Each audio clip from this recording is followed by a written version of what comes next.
Hey, what's up, everybody? BDF44 coming at you with another video. All right, so this is the deal. Tomorrow is the day that most of the league will be eligible to make trades for players. And honestly, I'm wondering if my team is going to pull the trigger on some of these rumored deals that I'm hearing about. Likely not, but I am wondering what they're going to do. There's a lot of bullcrap and rumors running around, clickbait and stuff like that you shouldn't pay attention to, but the reality is you really don't know what the Lakers are going to do with these two picks. And of course, I've been on record saying I think we should try to price them too high and see what we can get. Now, the thing that I'm looking at right now is just not really a specific player, but a concept in my mind. And that concept is trying to find young players who are out of rotation or young players who haven't found themselves with a future with the franchises they're with, and those teams looking maybe to move on from those players because they're not going to re-sign them. Now, if we could take our picks and find a player that's equivalent to a first-round pick or equivalent to a player that has that type of upside is what I'm saying, then I think that would be a win, because the thing the Lakers need to do is get pieces that are good, that fit what they're doing right now, and that can be retradable, or players that you desire to keep for the long term. That's what the Lakers need to do. We got a few of them, not too many to be honest with you, and not very high level ones. So we need to try to get those players on this team. Now, the one thing that we've been talking a lot about over the last 24 hours with the Lakers is fatigue. Fatigue is the big word here. The Lakers are not as old as they were last year, but the core is a year older, and we do need to respect the fact that the young players around the team just are not being utilized right now by our coach because he's trying to get the most out of the roster's talent. And unfortunately, he believes that's Dennis Schroeder and Patrick Beverly. And unfortunately, the most of us believe that that's not the case. So we're a little frustrated. We talk a lot about it. We're hopeful that Rob Pelinka can kind of remedy that by maybe fixing our guard rotation. As we know, Russell Westbrook is a player that we intended to trade. Obviously, he's been playing well. He's part of our rotation. We are happy with how he's been playing for the most part, although in the last game we had a lot to say about both good things and bad things going on with Russ. At the end of the day, he had a monster game against the Boston Celtics and brought a lot of intensity to the game. I think his trade value is in a much better place than we thought it would be, based on how well he's played. One could argue he's the sixth man of the year right now, given some of the numbers that he's put up off the bench and just his overall willingness to buy in, and the fact that the Lakers have turned him into a piece that they really do genuinely like using right now. So I'm reluctant to believe that the Lakers will be quick to trade him tomorrow. It's not like tomorrow's a trade deadline. It's actually the beginning of something, not the end of it. So usually this day doesn't mark much in regards to most seasons, but given the fact that most teams have been waiting to make trades, given the fact that we had that summer where KD had made the decision to ask out, and of course the Rudy Gobert trade that ultimately locked up the market, this is a day that signatures something special this season, a chance for teams to complete their vision. And so I think there will be some movement. I think some teams will treat this week like it's a trade deadline.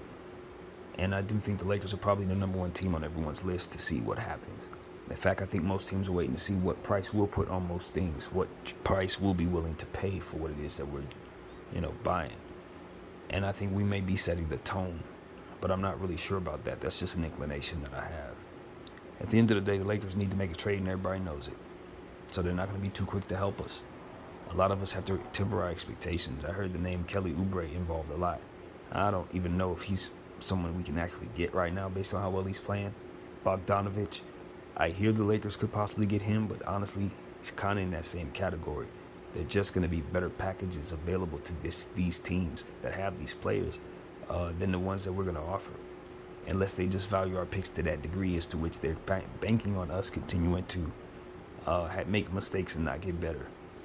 So if that's the case, they're not going to be too quick to give us something that's going to otherwise make that go left for them. And Kelly Oubre, the way he's playing right now, I think he could be a player that could be a part of our future. I think if we were to acquire him, that's a home run. So I think that's the kind of piece where it's like, I don't know if that's realistic. I know Kyle Kuzma, the Washington Wizards is one of the few teams in the league that I looked at over the years that have been, um, active in trading with the Lakers. Now, I haven't always been happy with the trades we made with the Wizards, but at the end of the day, they are a team that we often do deals with. So I could see us making another deal with them. I could totally see us sending Russell back there and probably getting Kuzma back. I could totally see us doing that. But the Lakers do need to make sure that they don't overpay for anything that they trade for. I've heard a lot about Cam Reddish, and there's a report going on that the Lakers are more so interested in Evan Fournier than Cam Reddish, and I've already given my opinion on Evan Fournier's contract. It's not very good. In fact, it's very bad, and I wouldn't want to take that back unless I had significant equity coming back with it. If the Lakers can swing that, I'm all for it, because the Knicks have a bunch of picks and young players that I would be willing to take back. But they got to make it more than them sending out players for Fournier's contract. His contract is a salary dump, and it must be valued as such. So that's important. Also, no one's mentioning Kyrie Irving at this moment, but I think that the situation is still kind of pretty much the same as it was in the summertime. They have to either pay him or trade him.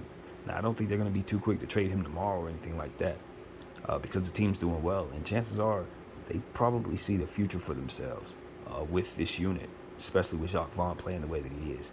So I'm not likely to believe that Kyrie Irving's on the move at all. But at the end of the day, it's Joe Tsai running things, and he's a bit unpredictable. And judging by what they're faced with in regards to having to repay Kyrie Irving, and given the fact that I think it's about 100% chance that he doesn't return there, it's probably best for them to try to move him before the trade deadline. And given the fact that he has ties to LeBron James and the Lakers, as we've been talking about all summer long, I still think it's a legitimate possibility that could take place. I really do. I think it could happen.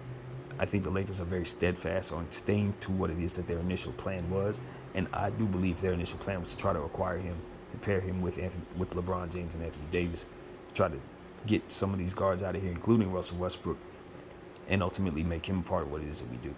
Now, we do believe here that we're going to need more than Kyrie Irving if we were to do something like that, especially if we're going to send out 2 picks and only bring him back and maybe like one other player that would definitely not make us good enough.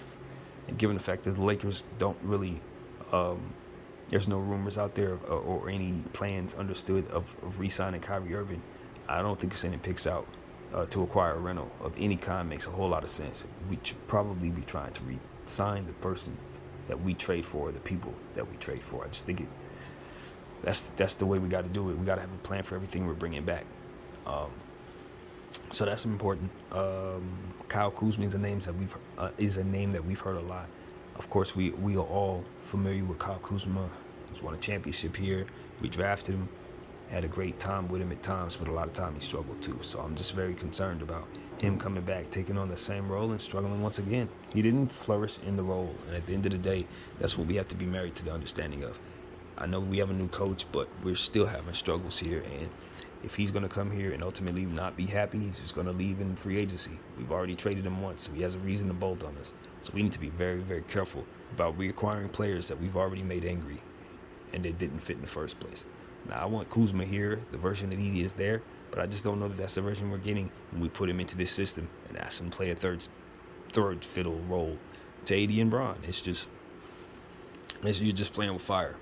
You already traded him. He has every reason to give you the finger. So that's something I'm thinking about. And the one thing I want to mention in regards to the Knicks was the Lakers the rumor is that we were interested in Evan Fournier's contract more so than Cam Reddish, and I just don't believe that. I don't believe that. That's what I neglected to say. I just don't think that report makes much sense to me. Evan Fournier's contract is bad. He's a struggling player outside their rotation. If anything, his contract is just one of the ones the league should just try to stay far away from. Now, I know we need shooting, but from what I understand, he's struggling shooting the ball with the minutes that he's given. And given the fact that he's had some injury issues on top of that, struggled in Boston last year, I believe, to a degree, I'm just not super in love with trading for him at this price. I think he would fill a need if he came in as his best self, but I think we would still have some significant issues in some areas that we would need filled. So if you're just in love with bringing in Evan Fournier, based on what you've seen maybe 2 or 3 years ago, then that right there is a problem in and of itself. And that right there just speaks to what's wrong with our front office. It's like we got to be current. We got to look for players that are playing well, and we got to look for discounts. And getting bad contracts on players that are not performing is the absolute opposite of what it is that we need. So don't do that. Is essentially what I'm saying to the Lakers. If that's a move that we're intending on doing based on our needs for shooting, don't find another shooter. You can go to a G League and find a guy who's going to give you 33% from behind the arc. Like, don't do that. So that's something I'm telling the Lakers not to do. Get Cam Reddish. And if you're going to get Evan Fournier's contract, as I said earlier, I believe I mentioned this, just make sure they give you back quickly or Toppin or Grimes or something like that. That's the value on this contract. You got to make teams pay for salary dumps. And that's one of the worst ones out there. So let's not do anything that we're going to regret, please. Which brings me to another thing. Like, there are other contracts out there with shooters like that, too, that they're going to try to teams will try to unload on us. The one contract that comes to mind that's entirely too big, but if I were the Miami Heat, I would be trying to get rid of, is Duncan Robinson. The Los Angeles Lakers. If I'm the Miami Heat, I'm trying to fleece us to take that for Russell Westbrook. Because I know Russell Westbrook has ties to the Miami Heat, and that would be something that I know they want us to do. Obviously, that is something we do not want to do. I don't think the Lakers are considering doing something like that, but I want to put it out there that is something that the Heat should be looking to do. They should want that contract off of their books at all costs, even if it means getting rid of some young players, even if it means getting rid of Nikola Jovic. They should be looking to get rid of that contract because it's a stranglehold on them, and they're not going anywhere until they do. And that's pretty much how I see it. So the Lakers need to stay away from that. But if they were willing to give me like 3 picks, mind you, they would have to give me a lot of picks and a lot of players to get rid of that thing. But I would give them Russell Westbrook. And then they would have to give me pretty much 3 picks and Jovic. And then I would consider taking back that Albert Charleston contract. I would. Because those picks and that youngster, coupled with buying out and stretching that thing, even though it's a nightmare, would give me the flexibility with the picks to create even more flexibility. Or I wouldn't stretch it at all and just give him a role over the next 3 years. And he'll just be a designated shooter, for which he should be. They gave him a contract for a reason, because he's an elite shooter. The problem is they don't trust him to play any defense. Even more of a problem is they can't get rid of him, and there are teams that could actually use him. If he were on like a $10 million contract, he would be excellent anywhere, but he's in a stranglehold because of his contract. It needs to be restructured. So that's one of those situations where I'm like, okay, we got a shooter over there who could literally drop 50 points from behind the arc, but he's never going to be seen because of his deficiencies and because of the needs of the Miami Heat, and he's just stuck. Just simply stuck, wealthy as hell, but can never get off the bench. And that situation is a dereliction of just the entire cap in the situation itself. That he should have never been paid that, and he should be on the basketball floor shooting the basketball. So that's a situation I'm like, okay, Duncan Robinson, I know what he can do and I know what he cannot do. And we're sitting up here looking for shooting. We need that shooter. We need that shooter. And the problem is, it can't. No one can acquire him at that price, and the Miami Heat are never going to pay him. So that's a conundrum. It's a very, very, very interesting thing there. So I'm looking at that with the intention of absolutely staying away from it, to be clear. So yeah, there are a lot of stuff that the Lakers could be considering. I want them to try to find a way to get players like Garuba or Josh Christopher, because these are players, and I'm talking about players from the Houston Rockets who they probably don't really have a rotation, and they need to have a rotation. Dylan Terry out of Chicago, like players that I don't know if they're gonna have a future for, because they got too many other players in rotation in front of these guys. And they just drafted them, and there's just no way to feature them. And so it's like, all right, well, give them to us then. There's a million players like that all over the league. The Golden State Warriors are very unhappy with their young core. I'll take Moses Moody. They ain't going to use Moses Moody properly anyway. Klay Thompson and Steph Curry ain't never going to retire. And if they do, it's going to be other guys stepping in front of him, and he's not going to develop to who he needs to be. With us, we can give him in our role, and he can play some of these minutes that we're giving other guys that are not half as good as him. And he'll turn into his best self with us over time and give us the shooting and the ability to stretch the floor that we're lacking. Like, that's the type of move. And he doesn't cost anything because he hasn't developed anything. And 3 years from now, he could be a starter for you at the shooting guard position. You just got to have an imagination for these type of things and find these players and put them on your team. You can go after Evan Fournier. Evan Fournier is going to shoot the same shots that Moses Moody is going to shoot at a third of the price Stop playing with me. So these type of things I want the Lakers to be thinking about, man. Underachieving players that are on high price value, no, you don't want that. You don't want that at all. You got to try to find the deals, man. Find the deals. And for goodness sakes, please search the G League. Call up some of these players. I'm sick of looking at these numbers every day. These guys down there that are playing well, man. And they're playing well against hungry guys, which means they're definitely going to play well against guys who don't hardly even want to win, which is what we're seeing in the league, all over the league right now. So that's what I'm noticing, man. Much was said about time management and rotations and things of that nature. The Lakers just need to get better. Darvin Ham is going to have to grow as a coach real fast if we're going to be a competitive team. We can bring in all kinds of wings and talent and all that, but if he's not going to manage the basketball games better, we're going to lose, man. We're going to lose. You know, we talked about this in the summertime, how a rookie coach, we're going to have to be patient with him all year long because he's going to do things that's going to cost us games. I was saying that, hopeful that it wouldn't be the case. I was saying that, hopeful that Darvin Ham would be the exception. He's not. He's doing stuff out there that I don't get, and it's just going to have to be him learning himself as a coach and learning what it is that he wants to really do, and learning what he should trust and what he shouldn't, man. Because there's certain things that he's leaning on, and those things are not manifesting in success for him. And you just got to use the roster you have, man. At the end of the day, you can't second guess a guy because he's not as dynamic as another guy just because, you know what I mean? You just think that that's the only possibility is having a guy that dynamic in order to guard him. You got to throw the power forward out there that you have on the roster and just let a professional be a pro, man. And at the end of the day, I would tell Darvin Ham, not everybody's as talented as Michael Jordan or, Scottie Pippen or what have you, but you can run a professional on the floor and get the most out of them. You saw the Boston Celtics do that yesterday with their center. And, I mean, he's not a superstar, but they put Cornette out there to do the things that he's good at. And he changed the game. He put the game in a position to be more defensive for his team. Not because he was doing amazing things. Not because they didn't have players on the bench that they could step in front of him that were much better. But because they put the size on the floor to do the things necessary to succeed. And they trusted a pro to be a pro.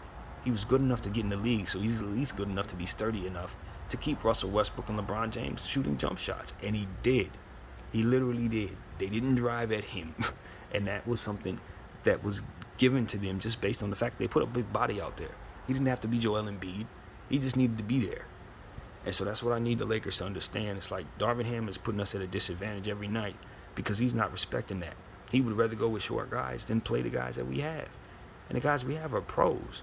Damian Jones, I wasn't a fan of him when we put him out there a couple times, but the last time we did put him out there, he played sturdy. That should have been rewarded with more time, especially given the fact that we're short. Dennis Schroeder, struggling. I haven't seen him play well in about 3 games. Patrick Beverley, he has not played well since he left the Timberwolves. We're having trouble with Lonnie Walker now. He looks tired. He looks like he's worn out. We need to find more rotation out there. I look at Max Christie, he's not playing. What are we doing, coach? And then I hear the explanation he said. It's like, okay, I don't want to put players out there because of the speed of the game. If they've been sitting, they've been too tight. You know what I mean? If they get out there and the speed of the game is too much, they're going to pull a hammy or something. I trust your expertise in that regard, Darvin, because I know you're a dunker. I know you're an athlete. You know what I mean? I get that you would understand how to avoid injuries in an 82-game schedule more so than myself, who suggests what or whatever. But I'm telling you, if we continue to see the result play out this way, guys ain't going to want to hear that. They're not going to want to hear the technical side of things. It's going to be the same thing we heard in regards to Russell Westbrook telling us he didn't want to come off the bench because it made him feel uncomfortable. We're not going to want to hear it, even if it makes sense. That's one of those type of things. Like, bro, you might be telling us the God's honest truth, but it sounds like bullcrap. We don't want to hear it. You got to sit the short guys because we're not getting rebounds. We're not able to defend, and that's all it is about. We're Lakers. We want size on the floor. And we shouldn't have to make trades just to see that. Like, literally, bro. We shouldn't have to make trades to see that when we don't. We're not only short. You know what I mean? We got some tall guys we just don't want to use. Thomas Bryant is a good NBA player, man. You playing him like he's a scrub, bro. This is the same mistake the Laker organization did with Montrezl Harrell. Sent his entire career in a different direction just because of how we played him. He was the 6th man of the year when we got him. I mean, I just don't like how this goes with the Lakers. We're making players worse. We really are, man. Guys' careers go left after they leave here in some cases because of this kind of stuff. It's like it ain't necessary. Just because coaches don't believe in dudes, and then the dudes you're turning to don't necessarily perform. We've seen that movie a couple times now with this team, and it's if you're not gonna hire players you trust, don't hire them. You know what I'm saying? A guy like TB can be perfectly fine in Washington right now with a good role. He don't have to be here sitting on the bench, watching our team give up stuff that his position is supposed to be fulfilling. What kind of crap is that? When a guy like Wenyen Gabriel was out, he can't even get off the bench when Wenyen's out. I don't think the Lakers are doing the right thing right now and how their rotations are being handled. And I think it starts with the rookie coach, man. You know, it starts with him. It ain't just the roster. It's how you use it. It's the same thing I said about Frank Vogel last year. We could have won half the games we won if he would have just played Dwight Howard. Dwight Howard is in some of the best shape of his life, and he was always a human specimen. He could have played more games and more minutes than we gave him. And we did not because the coach just simply decided. And we lost because of those decisions, and we're seeing it again.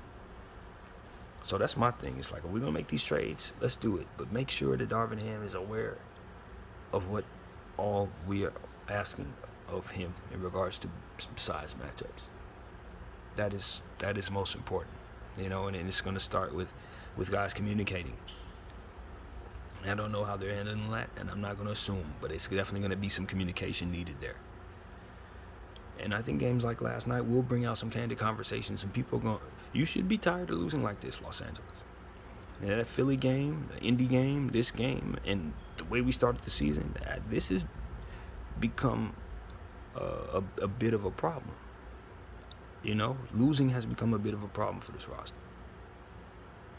And I don't want to use the roster itself as an excuse, because I've seen them go on 37-4 runs against elite teams and beat the Milwaukee Bucks on the road. So they can't really use that as an excuse, because they're beating these teams, they're putting these teams on the ropes. They're just not finishing the games. And I think it really just comes down to people not really knowing how to win. And I think that can change with people learning some new things right now. I think the excuse of not knowing how to win, I think it's an old one. And it needs to be accompanied with some learning. You know, I've heard people say, oh, this guy doesn't know how to win. For 10 years in OKC, I heard people say Russell Westbrook don't know how to win. It's time to learn, bro.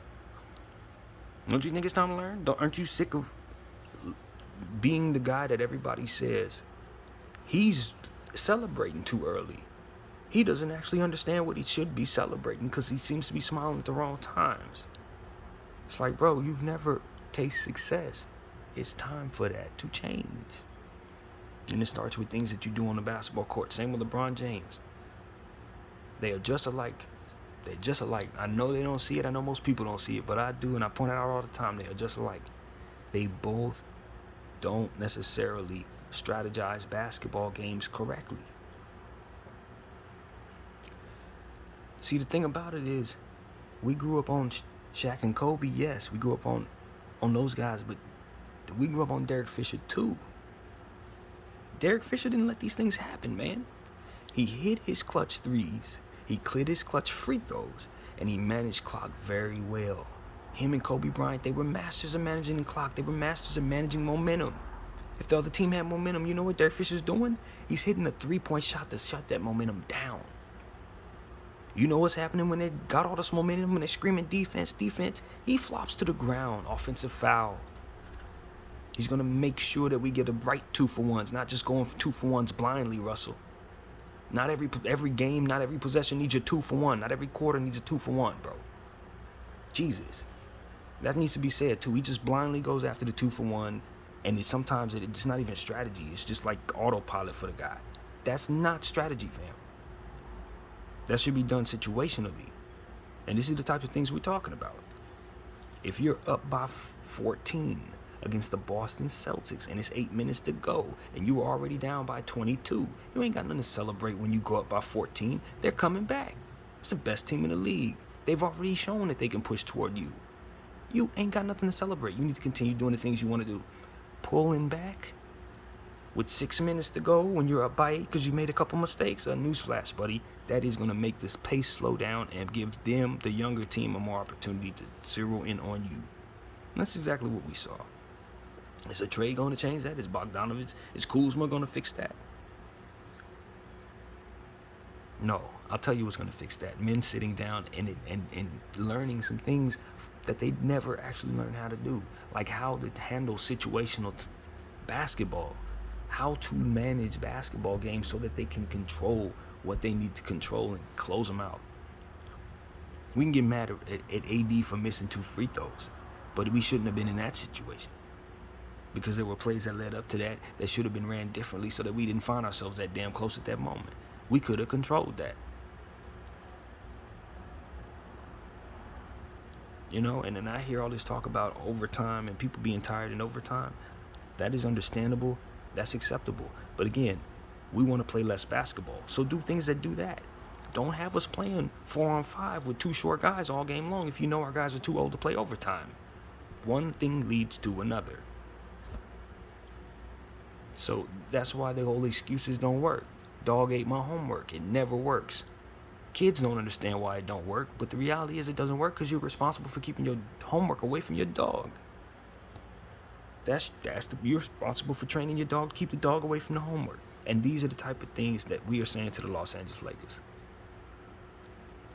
We don't want to hear nothing about fatigue. Put yourself in a position to strategize against that. Make sure you have younger players on the floor for the majority of the game so they have more energy at the end of the game, if that's what you have to do.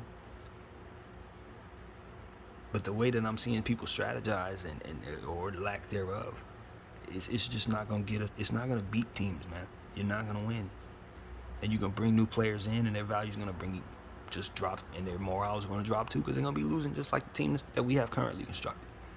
And it's gonna be so much pressure on whoever that is to hit 3-point shots. They better hit them, because I already know where this is. I already know what it is. We're gonna be looking at them, and they better hit every single 3-point shot, and that's just not a good environment already. I see it. Because this team can't shoot threes. So anytime that person's in the corner, they better hit it. And is that Fournier shooting 33%? Is that Cam Reddish, who you haven't seen play well at all in a long time? Rather, I mean, it's just, I like the idea, but I think the Lakers have deeper problems. I really do. I really genuinely think that if we don't figure out not only roster issues, but strategic issues and identity and confidence issues, then this team's not going anywhere. And if you have that many problems, you're not going anywhere. You don't get, in my experiences watching the NBA, teams who have this many problems are just not that dang good. They ain't gonna win no championship. So, I don't want to be the guy that's just saying it's already over, but the type of games that we're losing, man, yeah, they ain't looking good. I'm not sure that trading away our picks and bringing back a little more talent will make us as good as we're going to be wanting to be, as good as we would be satisfied being. I don't see that path right now, unless we can get like a Miles Bridges or something like that on a $5 million contract like we're hoping to swing, and then on top of the other stuff that we do, that might make us overwhelmingly better. But even then, if the ball is still in the same people's hands, are they still going to do things the same way? That's what it is. If Bron's still going to be settling for 3-point shots when he's tired, can we not be a team that can play overtime? Are we going to assume that we're just going to lose if the games are tied at the end of them because we can't make it through overtime? At some point in time, guys have to, and I've said this before, and I'm going to say it again. If you can't do the job, you got to take a seat. This is not something that we're going to celebrate here, man. You know what I mean? I understand people get older and all of that, but teams are constructed purposefully. So what you don't have, it is what it is, And I'm speaking directly to Bron when it comes to this, because he's the one that's tired. Russell ain't tired. AD ain't tired. The youngsters ain't tired, bro. And I know you got more mileage on you, but it would be so much easier if it wasn't you who put together the team. It would be so much easier if it wasn't you who wanted to play with old guys all these years, so you had more mileage on you. These things led up to this. And that's what we speak about, how he controls so much and how he can lend to success for the team, or he can lead us to the losses that he's used to. It's because of stuff like this, man. It's choices. So from here on out, what choices are we going to make as a team? What choices is he going to make? Is he going to learn from the mistakes that he's made in the first half of the season, shooting all these threes that don't work? Letting guys have so much space from behind the arc, stuff like that can be tweaked a little bit. Not taking his foot off the gas, being intent on being aggressive so that wins can occur, right? You got to be aggressive, man. One thing I remember about Kyle Kuzma is he pushed LeBron James into a defensive player one play. I'll never forget that. That's one of the reasons why I want to bring Kuzma back, because of that aggressive nature that he has. He ain't afraid in that regard. And his length and all of that, I see why the Lakers would want to bring him back for sure. At the end of the day, the Los Angeles Lakers have deeper problems than just shooting the three and transition defense and some of the stuff that we have schematically. Guys on this team need to learn how best to strategize ways to have the clock actually work in their favor. Play the clock properly. I think that's the key to it. Having better feel for the overall game, having more confidence against the opponent that is really, really talented, specifically. When you're pulling back too early in a game like Boston, way too early, slowing down and using fatigue as an excuse when it's really fear. The real ones know that. It's fear, bro. Don't tell me you're tired. I don't think you're tired. And I'm watching you play basketball a lot, and I know it's a lot of basketball being played, but I also know the conditioning you've been in. You could give me another 5 minutes overtime in freaking December, bro. I'm not buying. What I am buying is guys getting clammed up. What I am buying is guys looking at Jason Tatum, seeing how talented he is, seeing how skilled he is, and seeing how incredibly young he is, and how he's probably going to tear us up in the playoffs and the finals if we see him. Guys are already scared about the future. Can't even get there because they're not good enough. And that is the point. Celebrating too soon, mourning too soon. That's what I saw. Team anticipating a loss and initiating that loss. Guys up by 13 celebrating, then go and give up 5 points and make mistakes and suddenly think they lost because of that. That's what I saw. So if you can make a trade and trade that trait for a trait that's more like some winning stuff, that would be the trade to make. That's the one. For real. People who would choose to do things that actually work. People that will have instincts that actually lead to success.